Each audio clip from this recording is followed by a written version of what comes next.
around the assassination of their nonviolent leader to express what they described as righteous indignation. It took the form of retaliation against the establishments and white storekeepers in the ghetto.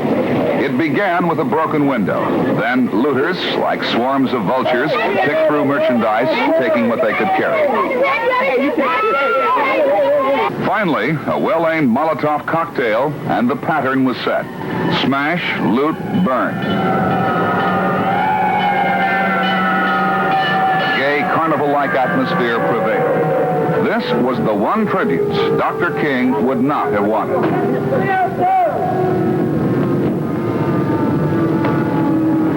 By 4 o'clock Friday afternoon, huge portions of the Westside ghetto were aflame. Hardest hit was a 2-mile stretch of Madison Street from Western Avenue to Pulaski Road. More than 2,000 firemen, using 100 pieces of fire apparatus, were battling the flames. But it was a study in futility. The rioters were setting the fires faster than they could be extinguished. Flames ate away at the crumbling foundations of the Westside ghetto, an area where peace always is a precious commodity. The neighborhood was long overdue for rebuilding and rehabilitation. But this form of instant urban renewal was no consolation for the hundreds of shopkeepers who saw their businesses going up in flames. Friday had dawned a clear day, but by late afternoon, the columns of smoke rising high over the west side blotted out the sun. The telltale signs of rebellion could be seen in Gary, Indiana, 20 miles from the troubled area. From above the city, the magnitude of the fires was evident, and now the violence was beginning to spread. Looters and fires were reported on West Roosevelt Road from Kedzie to Pulaski Road.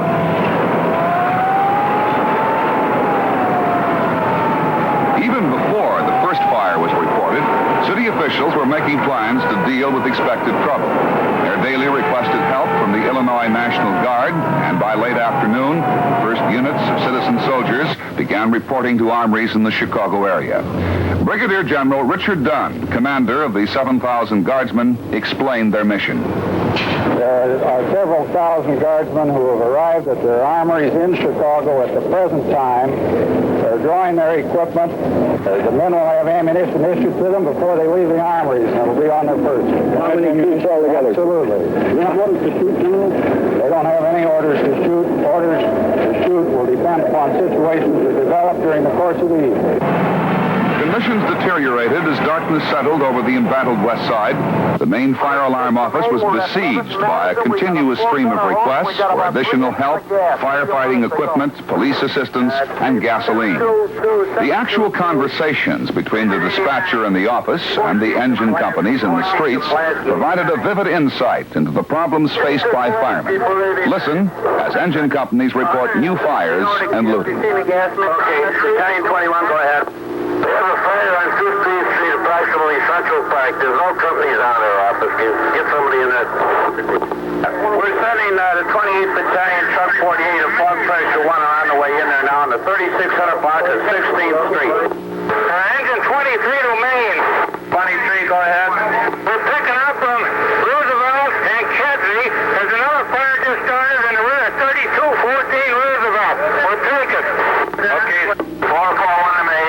441. Blowing away at Crawford now. Blowing away at Crawford is going out.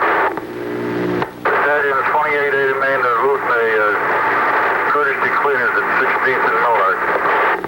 16th and Millard. 16th and Millard. Okay, we'll call the police. Firemen had been dodging rocks and bottles throughout the night. Now snipers were starting to open fire. Engine 47 to Main. 47. There's some police here. They're shooting around here. It's 15th and Kedzie.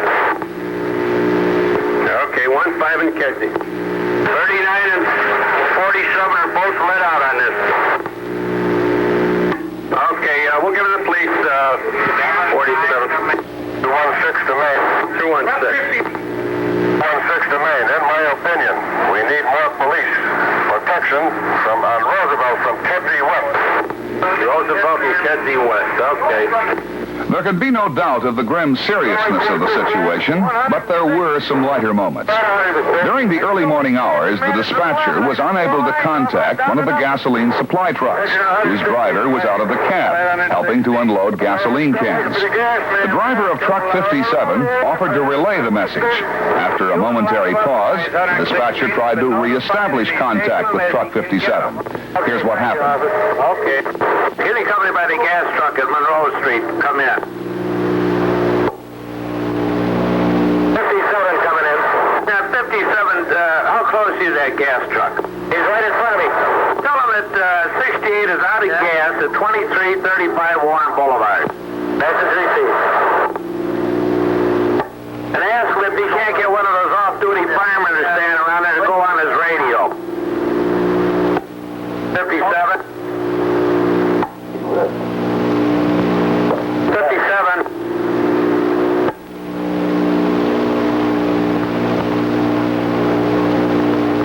Hello, 57.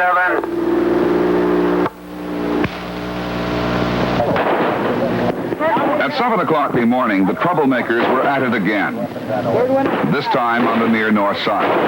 From the upper floors of high-rise apartments in the Mother Cabrini housing project, snipers fired on police and guardsmen in the street below.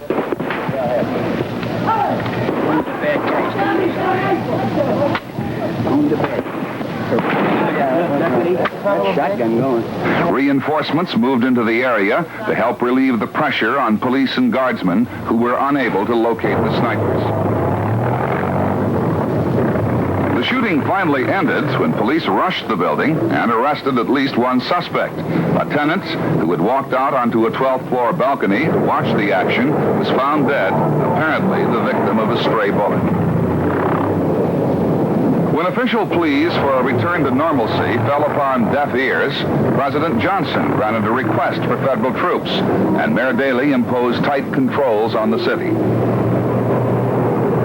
I believe it is necessary at this time to issue the following executive order. In the interest of public safety, commencing this evening, Saturday, April the 6th, 1968, a curfew will be imposed for all persons under 21 years of age from 7 o'clock p.m. until 6 o'clock a.m. throughout the city of Chicago. All sales of firearms and ammunition within the city of Chicago is prohibited, commencing immediately and continuing until the prohibition is removed by subsequent order. But Saturday night, portions of the city burned again. Buildings along West Madison Street took the brunt of the mob violence. A mile and a half to the south, along Roosevelt Road, nearly 40 more buildings were going up in flames between Kedzie and Holman Avenues.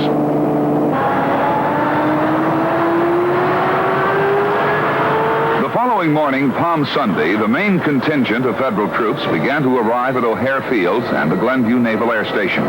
They came from Fort Carson, Colorado, and Fort Hood, Texas. 90% of the 5,000 men were combat-hardened veterans of Vietnam. They were dressed in battle fatigues and they carried rifles, automatic weapons, and grenade launchers. Each of the 40 planes was unloaded in a matter of minutes. So efficient was the procedure that the engines of the planes were never turned off. From there, it was a bus trip along the expressways to the intercity.